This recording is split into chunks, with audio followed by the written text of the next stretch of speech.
അങ്ങനെ പറഞ്ഞാൽ എങ്ങനെയാ? നിങ്ങളുടെ ഇഷ്ടത്തിനാണോ ബാർ തുറക്കുന്നു അടയ്ക്കുന്നൊക്കെ? എങ്കിലും അത് നേരത്തെ പറയണമായിരുന്നു. ഞാൻ ആദ്യമേ നിങ്ങളോട് ചോദിച്ചല്ലേ, അപ്പൊ നിങ്ങൾ എന്താ പറഞ്ഞത്?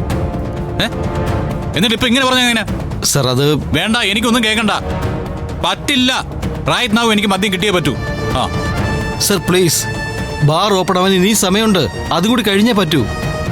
എങ്കിൽ പിന്നെ ഞങ്ങൾ ഇവിടെ തങ്ങുന്നില്ല. എടോ, സന്തോഷിക്കാൻ വരുന്നവരുടെ മനസ്സ് മനസ്സിലാക്കണം. അല്ലാതെ ഇങ്ങനെ മാനേജർ എന്നും പറഞ്ഞു കോട്ട് ഇട്ടുകൊണ്ട് നിന്നാ പോരാ. മനസ്സിലായോ? താൻ മര്യാദയ്ക്ക് ബാർ ഓപ്പൺ ചെയ്യാൻ പറയണ്ടോ, അതോ ഞങ്ങൾ ഇവിടുന്ന് പോണോ? എടാ സൂര്യ, എന്താണ് കാണിക്കുന്നത്? എടാ വിവേക്, ഇവരാവശ്യമില്ലാതെ ഇഷ്യൂസ് ഉണ്ടാക്കുക. ഇവർക്ക് എന്താ ഇപ്പൊ മദ്യം തന്നാ? ഇവരതിനല്ലേ അത് വാങ്ങി വെച്ചിരിക്കുന്നത്.